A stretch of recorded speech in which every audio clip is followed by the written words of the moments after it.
Welcome to this episode of the Midlife Mavericks podcast, where we dive deep into the science of health and wellness with a focus on empowering men in midlife to live with vitality, purpose, and longevity. Today, I'm joined by Mark Payne, a renowned functional medicine practitioner with over 30 years of clinical experience and a passion for health optimization. Mark's expertise spans cardiometabolic health, digestive and immune disorders, and the science of epigenetics. He's an active researcher, award-winning educator, and a dedicated advocate for extending health span, helping people thrive rather than just survive. In this conversation, Mark sheds light on the misunderstood world of cholesterol. Together, we break down the basics, bust common myths, and explore why cholesterol is far more complex than the outdated good versus bad narrative. Mark also explains how genetics, lifestyle factors, and oxidative stress influences cholesterol's role in your body and how a holistic, personalized approach is key to managing your health. But this episode goes beyond cholesterol. Mark and I dig into the foundations of sustainable health, exercise, nutrition, hydration, and the deliberate choices we make to age well. Whether it's the importance of strength training for insulin sensitivity or the hidden benefits of dietary variety, this conversation is packed with actionable insights tailored for men in midlife who want to prioritize their long-term health. So if you're ready to challenge conventional thinking about cholesterol, rethink your health goals, and take control of your health journey, this episode is for you. Let's get started. I usually like to kick off the podcast with a couple of questions just to get to know you a little bit better. If you and I were going to be boarding an airplane, where would that plane be going? Do you have a favorite holiday destination or a bucket list place you want to go to? Anything sort of Asian country is going to intrigue me right from the start. So it's the culture and the food and the whole part of it. So love it absolutely. But it would be at the moment probably boarding a plane to head somewhere like Hong Kong, as I at the moment have this kind of fascination to go and do all of these touristy cities. And so Hong Kong's on the bucket list at the moment. So that's probably where we're going to be heading off to. So. Awesome, mate. My partner's just come back from Hong Kong, and I went there a few years ago when I left London and I was moving back to Australia. I did a trip all through Asia, and I spent a week in Hong Kong, and I was actually blown away by just how neat and tidy the place was and just how green it was. Yeah, it's been... I love the concept of all the temples and all the parts of that kind of really attracts me as well. But I love this concept of how they have the ability to move the population around. They've got all these people in a relatively small space that they've got to move in and out of the city and do all this stuff in a hot, humid, unpredictable weather zone, and they just do it with absolute ease. And that's fascinating. Let's go and see how that works. So. Yeah, incredible, mate. Yeah, it's a beautiful place and definitely worth going to. And you've got to get to one of their traditional dim sum halls. That was an amazing experience going and checking that out too. The food was incredible. Absolutely. And their rich kung fu culture that they have over there as well. So. Yeah, nice one, mate. Do you partake in a bit of that yourself? Or previously I trained for 22 years in Taekwondo. So not in Kung Fu specifically, but I have quite an interest in the martial arts. So yeah, I kind of be interested in going to it because that's where you see all the legendary stuff from the movies come from. So it's like, well, you might as well go there and have a look at it. So yeah, it'd be impressive, mate, for sure. Absolutely. If we were to sit next to each other on this airplane and spark up a conversation, and I was to ask you, like, what is your purpose and passion in life? What would you say?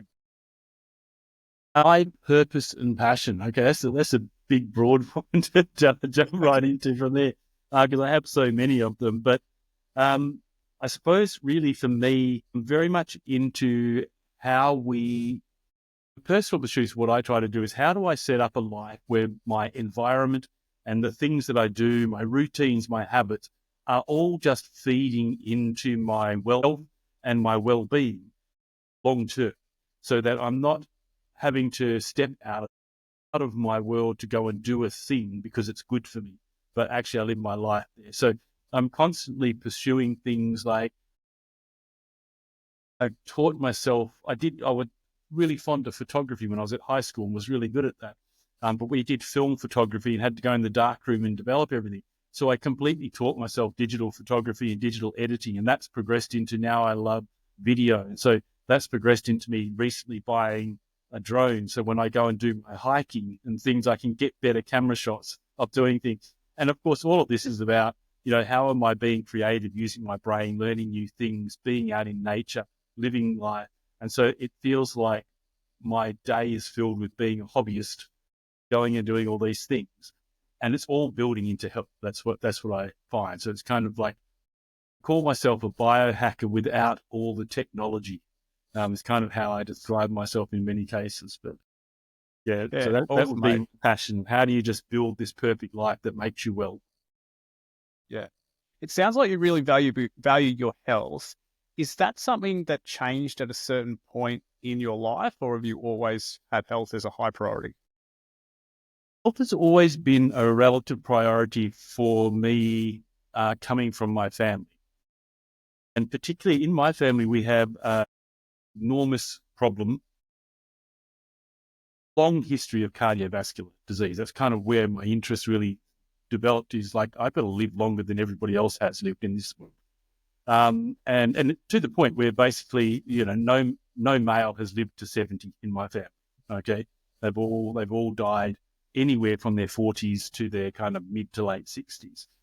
And it's because of cardiovascular disease. And all of the women, they live to their late 70s, mid 80s and on, but they live really unwell because they've got all of the same cardiovascular problems. And so for me, living well and living healthy is about, well, how do I offset all these risk factors that are stacking up behind? I don't have a history of cancer and all those things. It's all cardiovascular and that sort of stuff.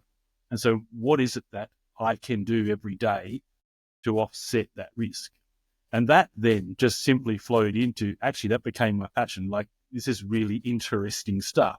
Beyond survival, this is really interesting stuff. And watching how that makes you change, and then having the opportunity as a practitioner to work with, many, many, many people who do all the same, talk to them about the same things, and they get changes there. So once you see the effect, it becomes a little bit addictive. I mean, like any sport or any activity you do, you suddenly become addicted when you're seeing the effects of it. But you do that across every element of your life. You're stuck with it. Yeah, for sure, for sure. It's a powerful sort of vision to have, like, and a reflection to have, to sort of think about our family and maybe the health complications that they're having, and how we can maybe separate ourselves from that, or strive to, increase our longevity, even though, in our genes maybe, or in our family, that could be something that is high risk. Is it genetic? Do you mind me asking? Is it something genetic with your family, or you're not sure? Is absolutely certainly genetically oriented. And all the things to do around lipoprotein, little a, apolipo-B, and all of those sorts of things are all there. And even though nobody in my family prior to me had ever had those things tested or checked, or anybody ever spoke about them, because they are so expressed, we can kind of put two and two together and just go, well, that makes total sense now in the face of what we know from history. But, my belief is always, just because you got the gene doesn't mean you have to have the problem. There are things that you can do to offset many of those risk factors. And so it's about how you can do that effectively. Yeah, I like that. One of my mentors is something about the genes. It's like the genes are like the loaded gun, but the environment is what pulls the trigger. The trigger. So yeah. if we can manage the environment or manage our lifestyles, maybe the genes won't affect us. Exactly. Which I think is a powerful sort of thing to have in our mind. I like that you mentioned, a little bit about cholesterol there, the lipoprotein A's, lipoprotein B's, all the stuff that we're going to get into. But if we were to set the stage, maybe just to start off, like, can you explain to us, like, what cholesterol is? But cholesterol, many people often think cholesterol is just fat, right, floating around in the blood. Well, it's not. Cholesterol is actually a very purposeful combination of proteins and fats and triglycerides. And we have various types of them. We largely only ever speak about the main ones, HDL and LDL, high density and low density lipoprotein. Or sometimes we call it the good and the bad cholesterol, so on and so forth. There's no good and there's no bad. They just have different tasks that they do. And so if you largely think about HDL, the good cholesterol, being the one that goes in and transports the stuff back out of our body, That's why it's classified as good. Whereas LDL is about picking stuff up and transporting it into the body. It has to be a two-way street. We need these things to go backwards and forwards. So cholesterol you can think of as largely just a shuttle bus to move fats and things around in our body. And if your body's in good shape and the cholesterol is in the right shape and size, it's not going to be a problem for you. Even if you have more, doesn't matter if you have too much of a good stuff, really, it's not going to be as problematic for you as if you have even normal levels of something that's not the right size and shape. Is going to become a problem. And then you've got a whole bunch of stuff we stick on the surface of cholesterol. We call these lipoproteins and things where we put these little crinkles on the surface and now we make everything sticky. And it becomes a bit of an issue. So Yeah. That cover the question of what is cholesterol largely? Yeah, definitely. And I think you made a very good point there about our body needing cholesterol. Like they are the shuttle bus and it's bringing stuff in and taking stuff out. So cholesterol's a part of a healthy body or part of a normal body, which is great. Where does cholesterol come from? A comparatively minor part of that comes from food, right? So cholesterol in from food there is cholesterol in food, okay? If you're eating animal products, you're going to be consuming cholesterol, right? But by and large, that's comparatively minor to the amount of cholesterol that our body endogenously makes itself, okay? And it does that. And the important thing to note here is whenever the body endogenously makes something itself and doesn't need to have that brought in necessarily, it means it's really important and the body can't afford to not have it. And so it's going to make it. And in this case, cholesterol does a whole bunch of stuff. It's in our cell membranes to make our cell membranes strong and healthy, but it's also involved in what we call the steroid hormone pathway, which most people have heard about, things like testosterone and estrogen and DHEA, etc. And so we've got this very complicated hormone pathway, and all of the hormones and all of the intermediary metabolites for all that all start with cholesterol. Okay. And one of the things that's in there is what we call the cortisol corner. Right down the bottom of this pathway is where cortisol is made. And so cholesterol goes to cortisol. And you think about it, you lead a high stress lifestyle and you put your body under stress. The stress hormone cortisol is going to respond. And the body says, oh, I need to make more cortisol. Oh, I better make more cholesterol. And now we see cholesterol levels rising. So it's the demands on the body that drive that up. So cholesterol is a really important substance in the body because it drives many of the other regulatory hormones, etc., and protects our cells. So when cholesterol goes up, we've got to find why that's happening.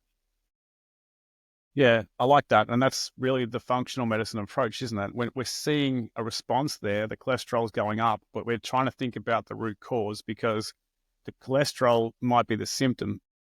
Something's happening, let's say it's high stress and cholesterol's going up, and just treating cholesterol might not solve the underlying problem that we're trying to think, okay, why is cholesterol going up? And it's important.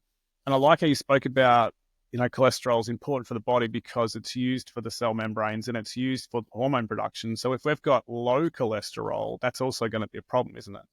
Sure. If you have low cholesterol, then you're not going to have necessarily sufficient enough to make hormones. Okay, so hormone levels are going to trend down. But structurally, you're going to be compromised because now cell membranes, which are normally made up of phospholipids, and then we come along and we stick cholesterol in there. And so cholesterol kind of helps to make the cell membrane a bit firmer, a bit more structural, you see? And if you don't have that, then the cell membranes can be too fluid and too floppy, and therefore they're going to be damaged properly. And we're not going to have transmembranous communication and transport happening as effectively. And then we have issues because then one cell can't communicate with the other cells or send the messages out or get stuff in or get stuff out. And so then the cell becomes compromised. So, I mean, it's one of the things I always try to remind people that everything in the human body is structure governs function. Okay. So things have to be structurally built. and be the right shape and the right size for them to function properly. And if you alter the structure, you're going to alter the function. If you alter the function, you'll alter the structure. They're a loop that goes around. So cell membranes, really important thing for that intracellular communication and transport. So yeah, very important. So we could say that high cholesterol has the potential to cause health risks, but low cholesterol has the potential to cause health risks. So we're sort of looking at that bell curve and trying to figure out, well, what is optimal cholesterol, would you say? Yeah. Well, good question. Don't know that we have the answer. What is optimal cholesterol? I think optimal cholesterol is the level that meets all the needs and the system is working properly. The structural cells there, people's skin's in good order. They know their cells are in good order. The brain's doing the thing that it needs to do. The cortisol's able to do that. The hormones are all balanced at optimal levels, and the body is operating collectively at a good level. Then your cholesterol level is good. But if you've got inflammation and atherosclerotic plaque formation, or you've got fatty acid imbalances and you've got hormone imbalances and you've got all this sort of structural stuff that started to go wrong, then maybe the cholesterol level for you is not right. And so we have this broad range that we talk about. And there's different range that people argue about, but ultimately the trend has always been to keep trying to push the cholesterol level down. That's kind of where people are going. And I sort of like, I can understand the theory behind it because we rarely see low cholesterol. That's uncommon. We more likely see high cholesterol. And so the idea is if we shift that down, then we're going to have proportionally less problems than we see at the moment. It has an academic theory to it, but it's the type of cholesterol that's more important than necessarily the number. And I think, is there an optimal range? No, I wouldn't even like to try to guess what optimal ranges are, to be honest with you, because I've seen people who operate, whose body seems to be perfectly good and their cholesterol levels are above the range that we would typically choose. And similarly, I've seen people with quite low cholesterol, with, total cholesterol sitting down at, 3, and they're like, everything's working fine. Why would I want to push that up? So, yeah, incredible. When I hear you talk about it and when I think about it, it's like it's an individual sort of thing, isn't it? If it's linked to so many different aspects of our hormones and our body, then an 18-year-old athlete who's fit, strong, and healthy might have totally different cholesterol levels to a man in his midlife or a woman who's postnatal, or different people going through different scenarios. What is optimal? Like, I think it could be hard to put your finger on that, can't it? Like, we're all individual. it's exactly right. And that's, I suppose, part of the thing that I try to communicate around cholesterol to people is that don't get fixated on ranges, okay? And making sure that all the numbers are in the range. You have to look at the total system. And if everything is operating well and the cholesterol levels at its, at some point in that range, then don't create a problem that's not there, okay? But don't assume that just because the numbers are in range and the rest of the system's got all this stuff going wrong, that actually you're probably at the right level. You can have a great cholesterol level, but if you've got a massive oxidative load on your body because metabolism is going crazy left, right, and center, you're going to start to oxidize that cholesterol that you've got that's in the healthy range, and you're not paying attention to it, but it's becoming potentially as damaging as somebody who has cholesterol at 7 and the total cholesterol at 7, but they don't have the oxidative load and they're fine. So yeah, it's about looking at the individual. And we know also, that oxidative load is really impactful. We see in our endurance athletes, the marathon runners and the triathletes, they have higher rates of heart disease occurring in that subpopulation. And it's because of one reason is because of the oxidative load that they've done through years of training and competing. That has caused damage in their body, and they've aged faster as a result of it. And so I wish I'd known that earlier. Thanks. At about 4.5 years of competing in triathlons and marathons, and at the time, I thought, triathletes were the fittest, most healthiest people on the planet. And it took me a number of years to wake up and realize that all the negative stuff that was coming from, that high volume of training that you sort of mentioned there. And now I know it's more that about kind the of concept of the stress. skinny fat, isn't it? We talk about the skinny Yes. fat people. They got the high cholesterol. It's a strange term, skinny fat. But I know when I was going through myself and trying to get the doctors to go and put me through all the battery of tests and get everything done, they were just like, Mark, you do this stuff. You run here, you run there, you're climbing mountains, you're lean. Why would we be bothering doing all this stuff? And I was like, we need to do it. And that's the problem that people have. They think, well, just because if you're not overweight, then you're not going to have a problem. And actually, we find out that's not necessarily the case. So, and it becomes that oxidative stress part of what that person's living through as well. Yeah, I think that's a very good point that you make there, because sometimes we just sort of try to associate this like obesity and being overweight. Obviously, that's a risk factor, but just because you're lean and maybe you're underweight or you're at optimal weight, whatever that is, doesn't necessarily mean you're healthy. Yeah, that's right. Well, better still, let's try to detect something earlier while you are still healthy before it becomes a chronic disease state that now we're trying to treat. If we can offset the problem 10 years earlier, we're doing we're doing a lot of good. Having heart disease and having cholesterol and having atherosclerosis is not a normal part of aging. No, just become normalized because it's the most common thing we see. So detecting that earlier and offsetting those risk factors earlier is probably where we need to be now, as opposed to just waiting for the problem to arise. So, yeah, exactly, mate. The preventative medicine is key. In saying that, when do you think people should start paying more attention to their cholesterol?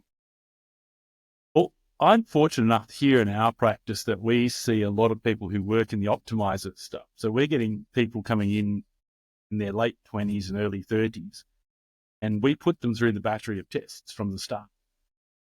And so if I base it on my observational bias of what I'm seeing, where I'm already detecting elevations of things like lipoprotein a and ApoB in people in their late 20s and 30s, I would say, well, that's actually where we should be starting to test people. Like, if you're an adult, be tested. And I think if you've got a family history of cardiovascular disease, coronary heart disease, or cerebrovascular disease, the strokes, those sorts of things, then definitely in your 30s, you should be starting to look at the numbers. I'm saying that that's not as easy to put into practice, because if most people are just working through their standard primary care physician, it can be difficult to access the full range of testing you need. The other end of the spectrum is these days we have increasingly more things that are available to people who want to just take charge of it. But, that can be expensive for some people. And so they may not necessarily have the financial means to go and order all the big flashy tests. But I think in any principle of test earlier rather than later, and in males, I think you should have your, cardiovascular profile done in your 30s, and the first half of your 30s, to really set your baseline for where you need to be. Okay. Females are a bit more protected. They'll come up down there, but females should definitely do that long before they go through menopause. Okay. As well. So that's where they get their baseline. But it should put us all back into our 30s, basically. Yeah, awesome, mate. I think that's great to hear. Like, it's preventative maintenance, and it's just trying to get in early. Like you say, it's easier to probably get on top of it earlier and start to make the right lifestyle changes for your health and longevity than it is to do it in your 40s and 50s and be further down that path, because then it's going to be a lot harder to get it back. Isn't that right? Yeah, exactly. It's, and we'll probably, I'm sure we're going to get into all the things around the other things, particularly with what we know about things like lipoprotein now. That's a tough one to treat when it's already up, right? And actually, we don't really have any effective way of doing it. We throw everything at it. But if we can make sure we've got all other cardiovascular risk factors minimized or eradicated, then lipoprotein is less likely to be a big problem, even if it does elevate still in people. So start early. I mean, it's like I don't know if you're familiar with, Peter Attia and Medicine 3.0. Okay. And, that's what he's saying is, let's get the numbers, get the stuff done, look earlier and be preventative. Even go one step before prevention, like check everything. So don't just focus only on cardiovascular, like test everything. Okay. Because you just never know where your Achilles heel is going to be. So. Yeah, excellent, mate. Let's get into that because I think that's important. I think most people, let's just say, are going to their conventional doctor, their GP, and they're getting, their basic lipid panel measured. So this is HDL, LDL, triglycerides, total cholesterol. Is this a good test? And is there really much information we can get from these values, do you feel? It is a good test, right? The problem is it's a good test for what it is. And that is, let's have a top-down look very quickly and see what's happening in the system, right? But again, if you just take a test panel in isolation of what it is without taking the total picture of what's going on, you're potentially going to miss things. Now,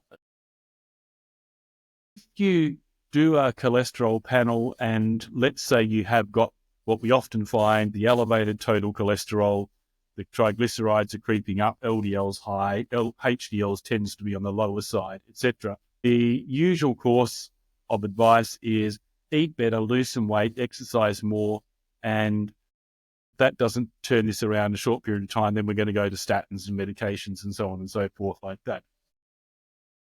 In my opinion, there's insufficient information in that panel to warrant commencement of medication straight away.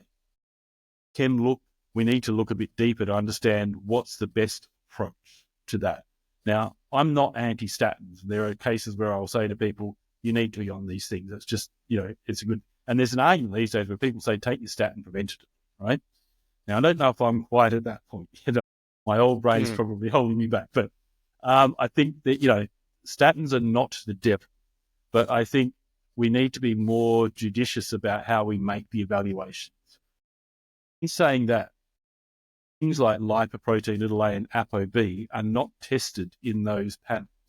And so those panels can look perfectly normal and all look great, and yet we've still got these independent risk factors elevating that aren't going to be detected until you've got cardiovascular disease. And then they're going to go, oh, actually, we haven't seen this. And so the standard panels are good routine checkup, okay? But even if you're seeing the numbers trending up in range, that's telling you something. And you should be starting to act while they're in range. But the means are there for you to do more comprehensive cardiovascular panels where you look at all the LDL subfractions, check the ApoBs, the Lipo-As, etc. Do those things as well. Yeah, I agree. It's interesting though, because I've heard, now correct me if I'm wrong, but total cholesterol, like there are people there that, and you spoke about it earlier, the people that have got maybe high total cholesterol and they're absolutely fine. What's happening in their day and their function is great. And their risk of cardiovascular disease might not be high. But then there are people who could have low total cholesterol and they could still be at a high risk for cardiovascular disease. So the correlation between maybe cholesterol and heart disease is a little bit fluffy, isn't it? It is not, you can't take in the isolation of just going, well, cholesterol is the only thing I need to consider, okay? Because that's going to be, say, factor, okay? It is there, but it's not the only thing. And you can put a normal, as I said before, I think you can put a person with absolutely normal in-range cholesterol, triglycerides, all the things, and they live a high-stress lifestyle and they've got a massive amount of oxidative load. If you start oxidating even those normal levels of cholesterol, then those cholesterol particles, those lipoprotein particles are going to become a problem. And so the level is not so much, we shouldn't focus so much on where your number is. We need to focus on the totality of what's happening in this person. And we know, if you look, any Google search will show you what are the risk factors for heart disease. Stress. Okay. Now, stress isn't because it's a primary driver of cholesterol. It's stress because it drives a whole systemic dysfunction. It's pushing up cortisol. It's dysregulating glucose. It's creating the conditions for that insulin resistance to start to develop. Then we're going to have problems in the metabolic space. Plus, we've got oxidative stress load coming on top of that. And if the stress also involves us flying a lot at high altitudes and eating on the run and consuming too much alcohol or doing all the things we don't want to do, we're going to chew up all the good stuff in our body, all the antioxidants and anti-inflammatory compounds that are there, and we're going to start to develop problems. And all of that can happen when your cholesterol levels look perfectly normal. And so, as you say, it's not just about the number. It's about looking the total picture of the person who sits in front of them. So. Yeah. I want to circle back to that in a minute. I want to really sort of dive into that oxidative stress side and the inflammation side that you were talking about. But before we go into that, you've talked about lipoprotein A and lipoprotein B. Can you give us a little bit more information on what they actually are and how do they relate to this cholesterol picture? Yeah. So the lipoproteins, etc. If you think about, you've got your big fluffy beach ball of LDL, right? And what's going to happen is the apoproteins, they attach themselves to the side, okay? And we call these things crins. And they attach themselves to the side. And effectively what happens when you attach a protein, it's going to have a function. That's the whole purpose of a protein in the body, is it has a specific function. And we're still trying to understand a lot of the functions about what these apos are doing, particularly lipoprotein a. That one's really kind of the hot topic of research at the moment for us to really understand more about it. But essentially what we can see it doing is it's making the LDL in particular more sticky. So the LDL particles are attaching to stuff now. And so if that is that they're starting to attach themselves and get into the wall of the blood vessels, then they're going to do that more efficiently. And they're going to start to create these plaque formations, foam cell formations, plaque formations, and atherosclerosis is going to start to form more efficiently than it would have otherwise if you just had elevated cholesterol and, no elevated apolipos. And so it kind of makes these things sticky. Okay? And so they're involved in the transport, binding, and delivery of whatever the LDL and HDL are carrying. Okay. And so, particularly they're usually genetically determined, these things. And so particularly with lipoprotein A, some of the evidence says to us, that the gene is going to turn on at some point and then levels are potentially going to rise. And the results of being able to reduce that are variable at the moment. And so there is a lot of noise around lipoprotein A at the moment because we need to understand more, because we don't have a defined therapeutic strategy for managing it at the moment. As I say, we use a shotgun approach to getting on top of everything to reduce risk overall. But what are the things that we could do to turn it off? Okay. And we have in the past used, well, not in the past, we still use things like niacin, but now we know that giving niacin at higher doses over a long period of time can start to potentially disrupt other things. Where does the risk-benefit ratio come in? I'm not sure. But we also know that things like high-intensity interval training, high-intensity training, and maintaining healthy muscle mass slows the progression down. And I have, in my practice, even seen that bring the numbers down. Okay? Yeah. So I have seen those numbers come down. How long they're going to stay there, we don't know. But there's a lot that we can learn about these things. But essentially, you think about them as things that are going to make the LDL particularly more sticky, therefore potentially more problematic in terms of cardiovascular and coronary heart disease. Yeah, awesome, mate. Thanks for clearing that up, because I think that's an important point to discuss. So if I'm going to go to my doctor now and I want to dive deep into my cholesterol, what should I be asking them? If you've got GPs I've got access to the same testing that I use here. So they can do the standard cholesterol profile, but typically what you want to do is also understand the LDL subfractions.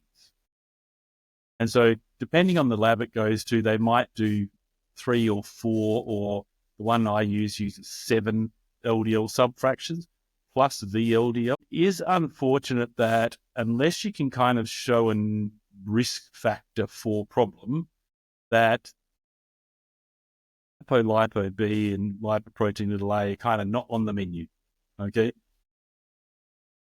Particularly if you want your blood test bulk billed. If you're willing to go private billing, then you'll be able to access them, no problems.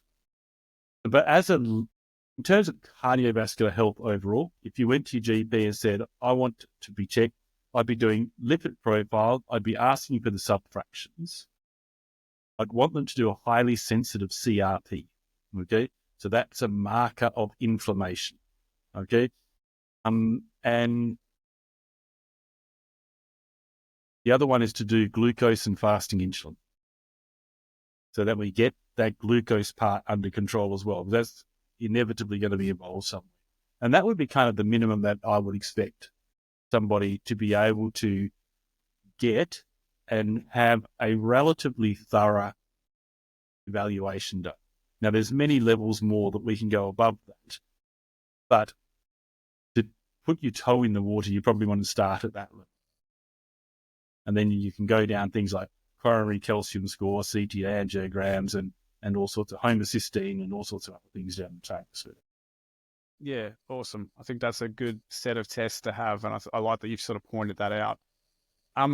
Let's dive into that now, because we've talked about the cholesterol stuff and the cholesterol panel and getting these things looked at, but you've mentioned oxidative stress. You've mentioned different styles of training. You've mentioned inflammatory markers and also insulin resistance or our blood sugar stuff. You're getting the point about the inflammation now? Yeah, the inflammation is obviously very important there. Let's dive into that a little bit, because I think that, you spoke about it before, like, managing that cholesterol, the best thing we've found so far is exercise, and the right type of exercise, not just any exercise. We could probably say that the endurance stuff, marathon running, is more inflammatory, or it's going to elevate oxidative stress, whereas the HIIT stuff and maybe more weights training is probably going to be better for us. Can you shed a little bit more light on some of that stuff you were talking about there? Yeah. So it's a big complex something. We could spend the whole day just talking about this one thing. And so I want to start by just clarifying the difference between your cardio training and your endurance training, right? Because they're two different beasts there. Okay. So this is not about go and pick up heavy stuff and do high intensity, HIIT training and ignore all your cardio. Don't do that. That's bad news stuff, right?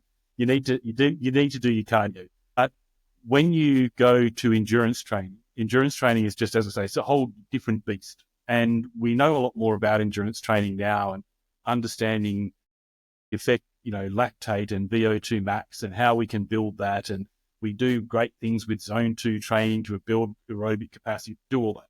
So if endurance is your thing, then that's kind of like maybe go and talk to somebody who has some expertise, see an exercise physiologist or speak to a practitioner who's got some background in it.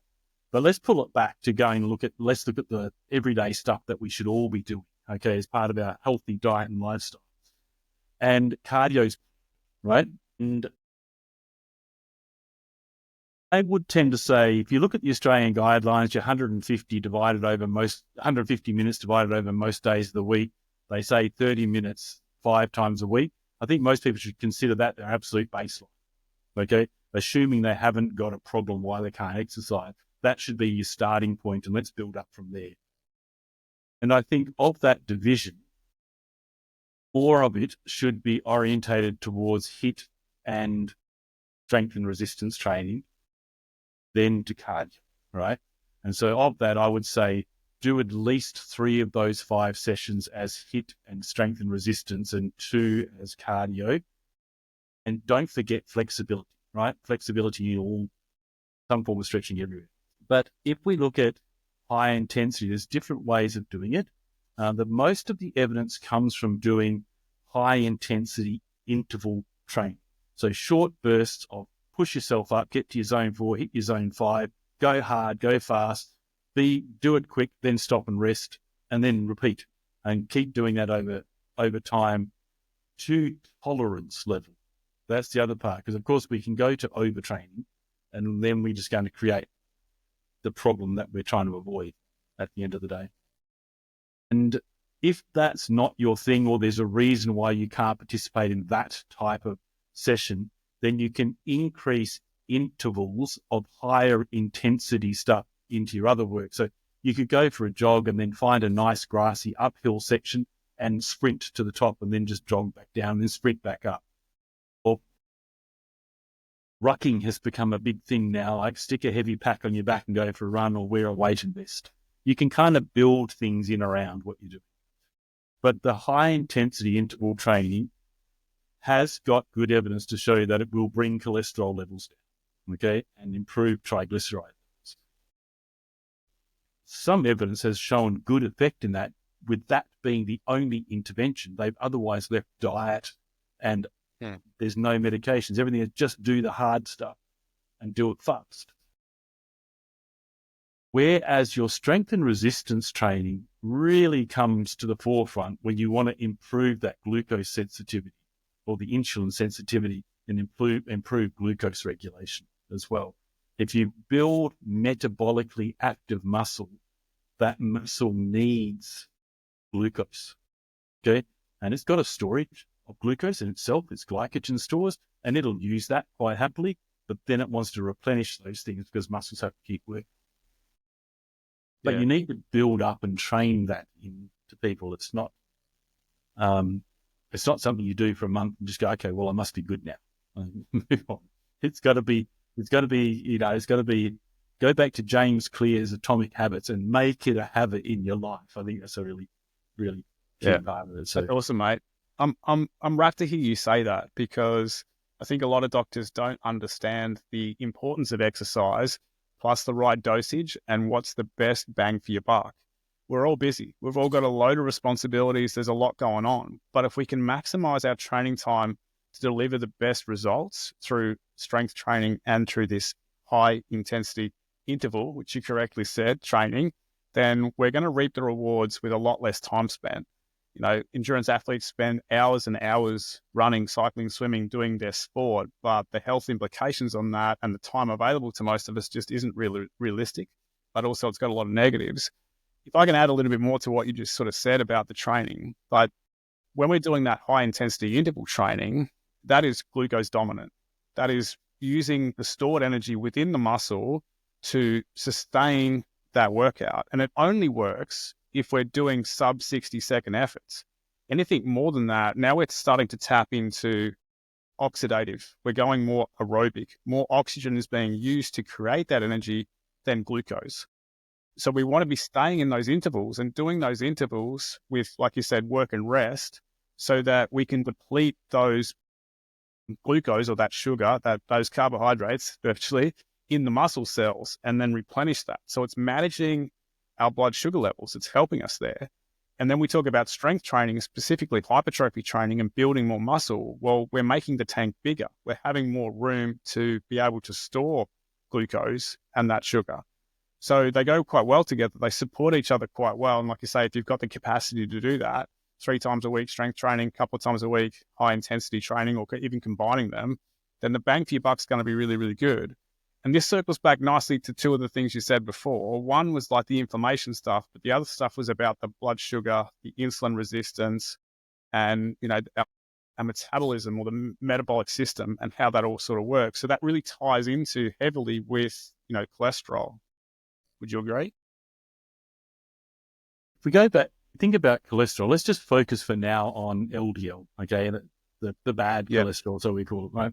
And so the story I always, the analogy I use with my patients, because I like to tell a good story, basically is what it's about, is that LDL should be big fluffy beach balls, right?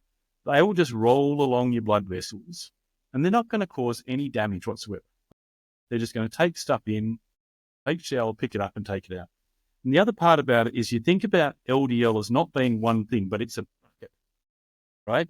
and you want your bucket full of the right stuff. Now, if you've got big beach balls of LDL, you can only put so many of them in the bucket, and then the bucket's full, right? But what happens is when that profile starts to change, the size of the LDL starts to reduce. What we call the mean particle size reduces. Now, eventually at the other end of the scale, you're going to have gravel bouncing around, breaking stuff and scratching it and causing inflammation and causing damage. But in your LDL bucket, you can put a lot more particles, right? So if you think about your bucket in your laundry, if you wanted to fill it up with baseballs, you could probably put 10 or 12 baseballs in your bucket and it's full, right? But if you wanted to fill it up with golf balls, you're going to get 50 golf balls into the same size bucket. And so when you think about cholesterol and your cholesterol levels are, your LDL level is up, it means you've got more things inside your bucket. Okay. Now, what's causing that LDL to shrink? Oxidative stress that's happening in the body. We start to oxidize those particles, and they get the mean particle size reduces. And what that means is that the LDL, which is made up of VLDL and all of the LDL subfractions, those levels of those subfractions are increasing. Okay, and so if you look at LDL1 and LDL2, they're still largely considered large, buoyant LDL, okay? They might not be optimal, but they're big and they're okay. But if you start looking at LDL 3, 4, 5, 6, 7, they're progressively getting more like gravel. And so with oxidative stress that comes from metabolic function, normal metabolic function, and increases with metabolic dysfunction. If you have more oxidative load in the body, free radicals, let's call it that, free radical load, you're going to increase the rate of oxidation of all these things, as well as your cell membranes and all sorts of stuff that causes inflammation. And your particle size gets smaller. Now we're starting to get a problem in the body, if that makes sense. Now, you think about oxidative load, and let's talk about that. Like, if you've got a car that's finely tuned and you turn your car on, there's exhaust waste gas coming out the back, right? But you can't see it. It's invisible. It's clean, relatively clean, so to speak. And it's not going to cause it's how the car operates. That's how we call it that way. If the engine's not tuned and the engine's starting to run rough and the car's a bit off, now you've got black smoke coming out. When you've got metabolic dysfunction, you're blowing black smoke out of your cells because these things occur through normal metabolism. But if metabolism is not finely tuned, you get more waste than you would if metabolism was better tuned. And so that brings us back to things like mitochondrial function. You know, if you've got the thing that I see daily in practice is cofactor deficiencies in the mitochondrial respiratory chain. Okay. And that means you're going to have, it's almost like you're trying to run the engine without putting oil in it. You're going to create problems. Okay. So put the cofactors back in there and then our engine's more tuned. And this is what happens when we start to get hormonal disruption, when we start to eat poor quality food. And so metabolism's all about anabolic or catabolic. Are you going to build or break down? We've got to get the balance right. Part of when we eat food, we have to break the food down to absorb it so that we can build the body up. Okay, it's this balance between anabolism and catabolism. And if we're eating poor quality food, we're going to break down poor quality food, we're going to absorb poor quality nutrients, we're going to build poor quality structure. And that's not going to function. And that creates black smoke in our cells. That's oxidative stress or oxidative load. Free oxygen species, free radicals. And now we've got this oxidation. So that's the oxidative part of what's happening. Yeah. Okay. Then you've got the inflammation. Because once you start interfering with cell structure, the cells start to send out a signal saying, I'm sick. Okay, I've got too much black smoke building up in me and I'm getting sick. I can't function. There's too much junk in me. And now the immune system comes in and says, well, we'll just kill you off and get rid of you. Now we've got inflammation. And so if you've got poor metabolism, lots of metabolic waste in an already inflamed system, well, now we've got the perfect storm coming together. We're going to start to have problems. So it's a pretty complex area of science. So I'm hoping I've got the message across with my story okay there. But that's kind of the principle of fine-tune metabolism so you produce less waste or have the resources to clean it up. Yeah. I like it. It circles back to what you were sort of saying at the start. It's like we can't just focus in on one thing. We have to look at, so many different factors that can be contributing to, let's say, cholesterol going up. But then we've got inflammation and we've got metabolic health. There's so many tick boxes we have to look at. When you're working with a client that comes back with, a lot of these tick boxes, a lot of these things going on, what's your first point of call? How are we going to start to, I suppose, turn this around? There are some really big ones in me that I will always put in. The first thing is I rehydrate everybody. Hydration is really key.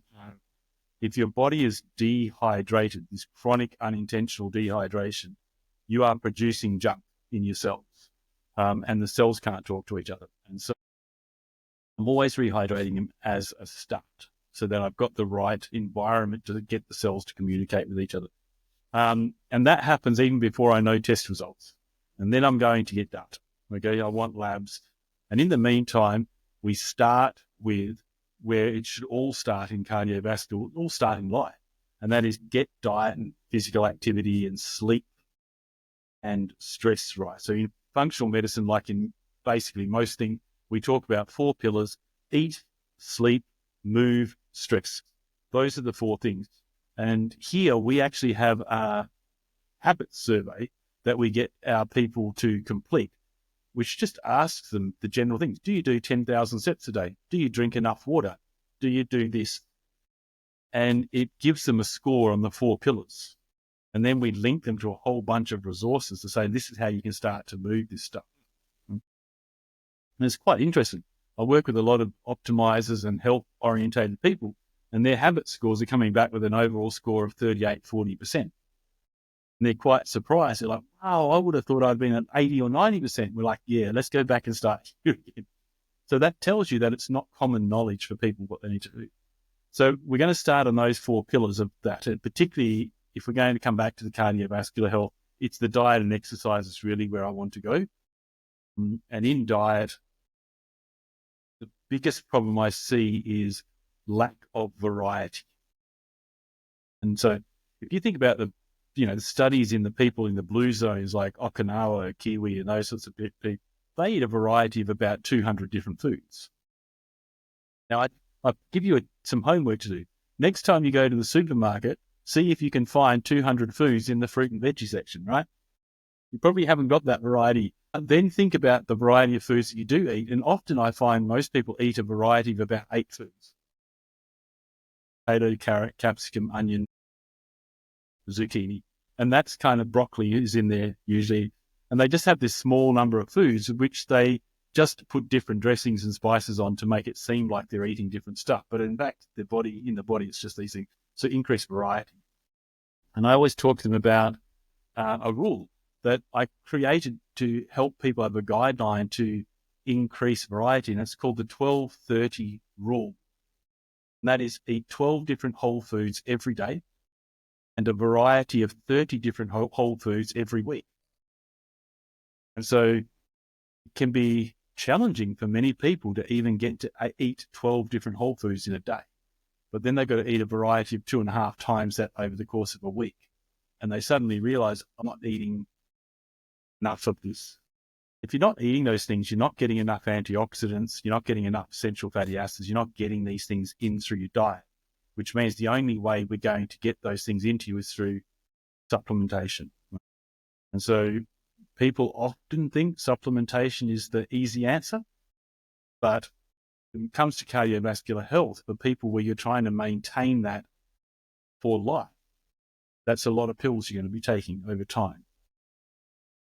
Quite important. And then we've talked a lot about exercise already. I want to understand that. And so obviously I will do things like the PAR-Q assessment to make sure people are physically capable of exercising, and if people do have health issues, they should speak to their practitioner or see an exercise physiologist.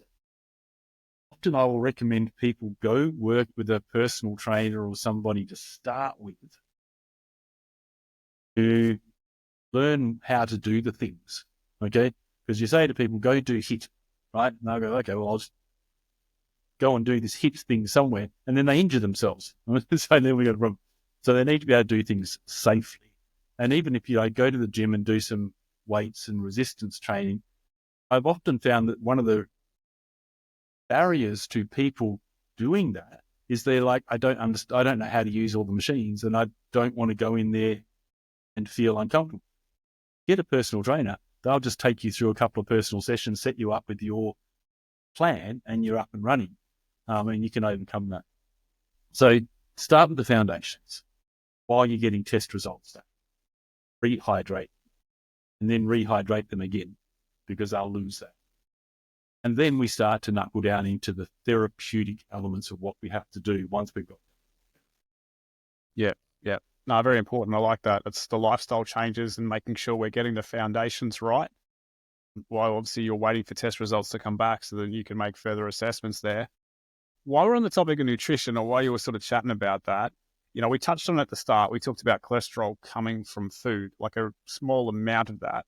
I think common advice from a standard doctor is to avoid cholesterol foods. Don't eat eggs, cut back on saturated fats. What are your thoughts around that? This is a controversial topic, and even amongst us, there's an interesting conversation amongst the practitioners that we have here. So I'm going to be totally transparent and go eat plant-based, right?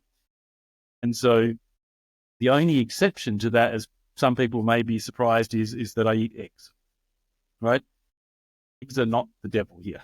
And so if you're the sort of person that I have seen go, I have plenty of eggs. I have 6 of them in my protein thing in the morning. I'm just like, that's probably a bit too much of one food. Let's cut that back a little bit. But I don't see eggs as being the problem. The one thing that I do see as being a big problem is saturated fat content in red meat, specifically in red meat.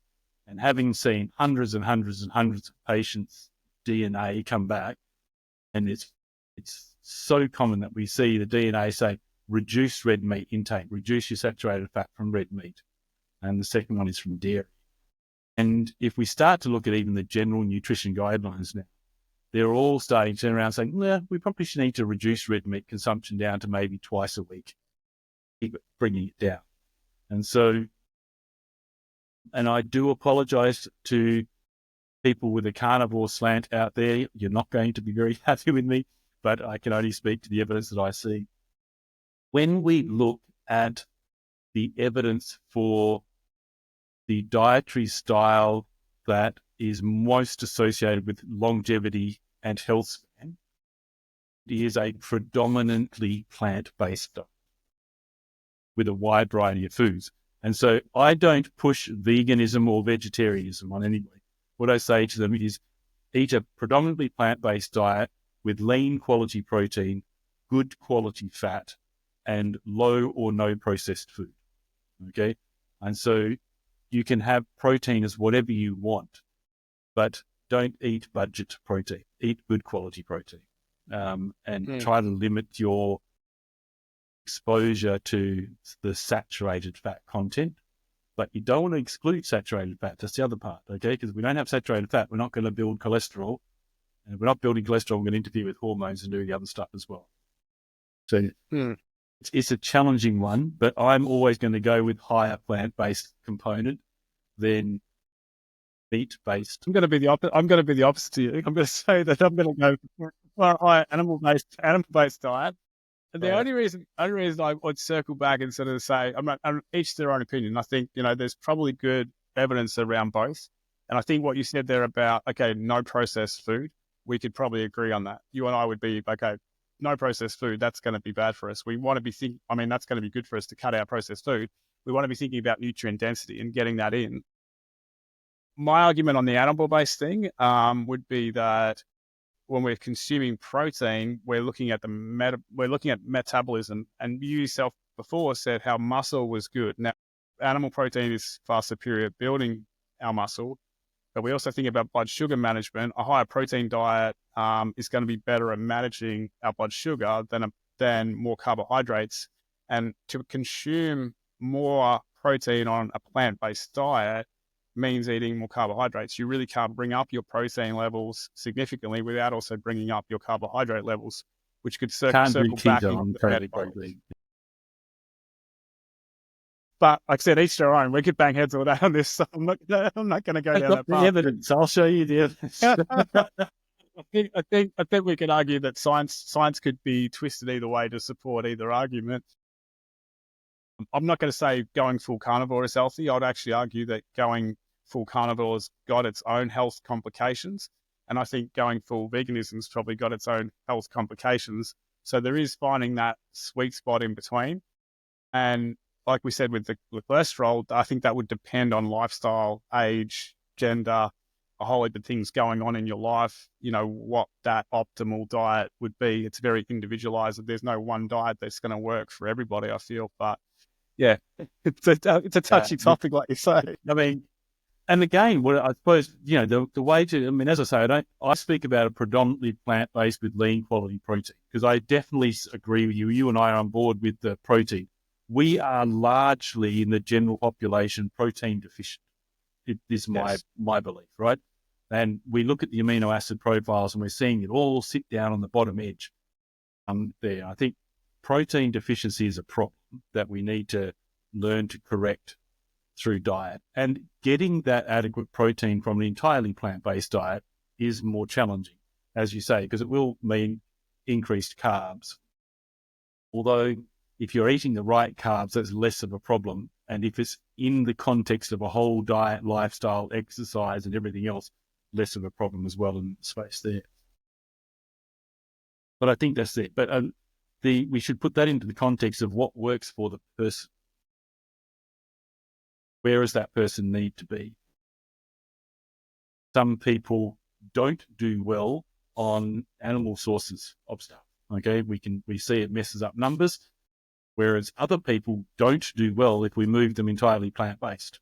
And so we have to figure out, and most people intuitively have an idea of where they should be. It's often us just helping to tweak where that needs to go. Yeah. Or they're just totally lost. But if you can get the processed food out. Most people are totally lost. Oh, it's interesting. It's not understandable. You walk down the aisles of a supermarket and everything's healthy. It's all everything's healthy.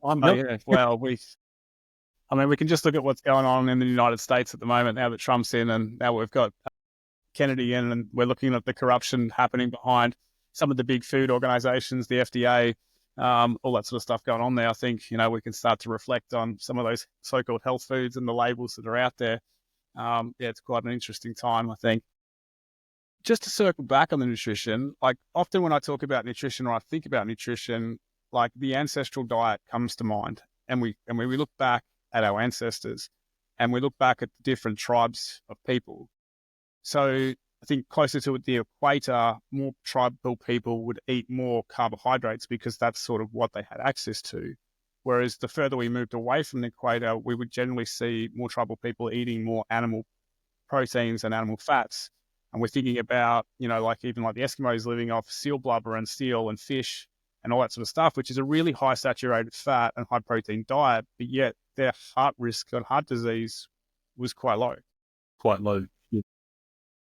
And then also the people near the equator eating the carbohydrates, they still had low risks of heart disease, but what were they doing in common? They were eating whole foods. It wasn't, processed foods. The tribes of Africa, we can look at the tribes of Africa, the tribe name just out of my mind at the moment, I can't remember it, but the Maasai, they work with their cattle. Mainly their diet is virtually the blood of their cattle, the milk of their cattle, and the meat of their cattle. And, obesity and chronic disease and heart disease are virtually not heard of there. So it's really hard to point the finger and say that, well, that's the issue or this food is the issue, because if that was the case, wouldn't we see scenarios of that happening in these tribes or these tribal people? But like you say, I think there's so many factors, external factors that we can't control: lifestyle, environment, stress, the gut microbiome, so many things that, are coming into the equation there, that we really just can't say, well, that food is, or the issue, or that one thing is the issue, can we? And I think you made a really good point there. And if we look at these more pure genetic pools of people, when they're living in the environment to which they're adapted to, they are eating the whole food, right? Then they're designed to survive. That's what their body works with, right? And if we look at indigenous populations around the world have come into our westernized, industrialized culture, what happens? We decimate their health. Their diabetes skyrockets, heart disease skyrockets, all these things skyrocket. Why? They're not designed to be eating. I talk about, the difference between the farmer and the hunter-gatherer in the genotypes. The hunter-gatherer has to go far and wide to gather food. They only get what's available, and it's a lot of effort to get it. And they typically eat once a day, and they have to go through seasons of fasting and famine to get seasons of abundance. Whereas a farmer grows everything in the paddock outside. It's all there. They never have shortage. They got sheep, they got cows, they got wheat, they got veggies galore, but they got to get up at sunrise and go out and shear the sheep and milk the cows and plow the field and harvest the stuff and pick up the bales and do the stuff. And so you think about, well, the hunter-gatherer's got to do this long aerobic and small amount of food, right? Whereas a farmer's going to do lots of heavy lifting and resistance and muscle stuff, but they can eat more of the carbs that suddenly become available in their world, because what are they doing? And so when you think about the genotypes, like, oh, that kind of makes sense. So when you come back to the ancestral diet, we're following a similar concept, aren't we? It's like, well, what is the ancestry designed to? But if we look at the body shape of people from the equator back to the poles, the body shape changes. And that starts to give us some indication of, well, that we can't make the people on the equator who are typically taller and thinner fat, because they're going to get sick. Similarly, if we start telling Eskimos, stop eating all that blubber, they're going to get sick because they can't survive in their environment. And so we have to come back to the individual part.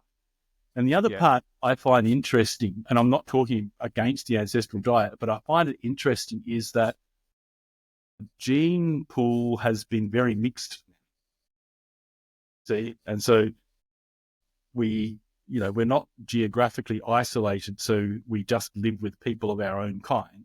We're spread all over the world. We do all sorts of things. And I wonder how much that's affected. Yeah.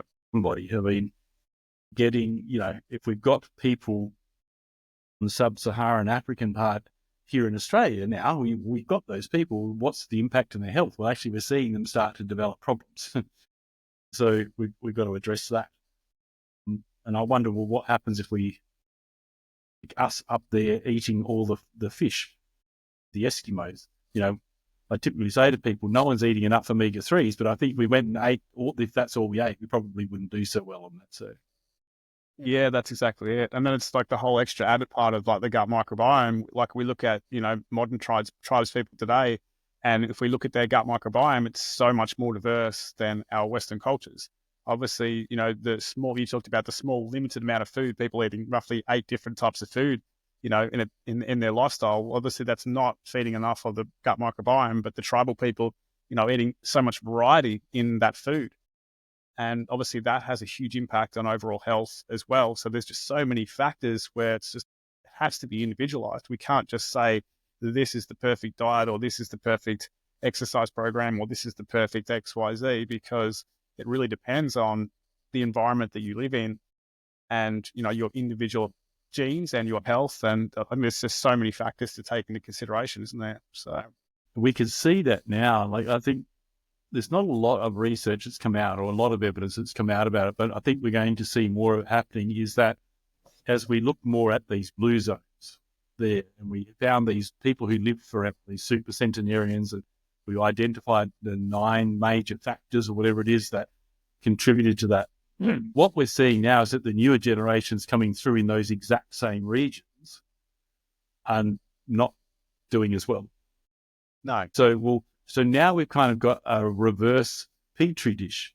Well, we observed that they did all this stuff good, and now we've started to introduce these factors, and things are getting bad. So we can almost point this out. And I think, I think the big one that we're pointing out now is that processed food is just, it's no good part to it. So it's, Yeah, I think, destroying it, mate. Mate, we could go on all day, I think, and talk about a list of the stuff, but just looking at the time, I greatly appreciate, you jumping on the podcast and just enlightening us a lot more about cholesterol and sharing that information, because I think a lot is unknown. Like, a lot of people don't really understand the ins and outs of cholesterol, and we've just been told to fear it. And if it's high, we need to take a statin or we need to do something about it. But I think, the information you've shared has been really valuable. If men in midlife could take anything away from this podcast in specific, what would be the main points you'd want them to take away? Health, a deliberate choice. I think that's one of the things I really want people to take away from this, particularly men in midlife, because if you're in your 50s like I am now, for example, or even let's go a decade before to a decade after or longer, right? We came from parents who didn't know any better, okay? And so we have got epigenetic influences that are not necessarily beneficial in our world. And so we need to be deliberate about living life in a health-orientated way.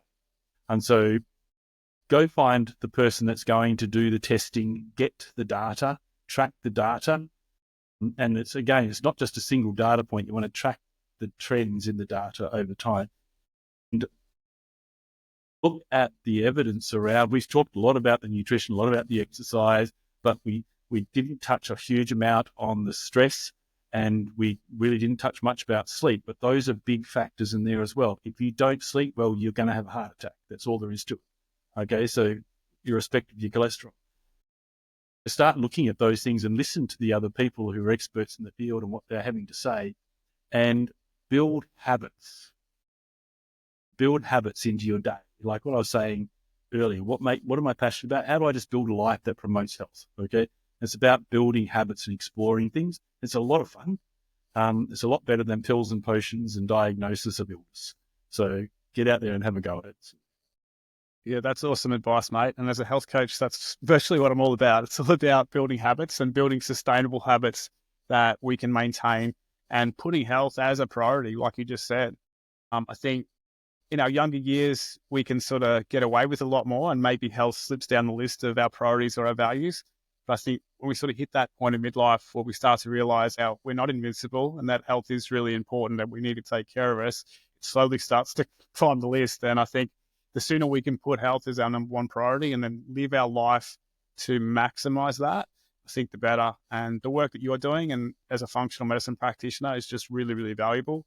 And I really strongly recommend to a lot of my clients to invest in an integrated doctor or a functional medicine practitioner who's going to look at the bigger picture and be able to report on preventative health, because I just think it's so valuable. And I've been through that experience myself and reaped the rewards for it. So thank you for the amazing work you do, and thank you for sharing the information today.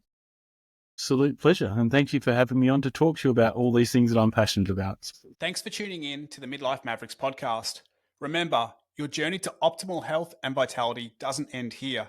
You're just getting started. Keep embracing the mindset of a maverick. Stay committed to your visions, values, and goals. Continue taking meaningful steps towards a life filled with energy, purpose, and fulfillment. Until next time, keep thriving and living life on your own terms.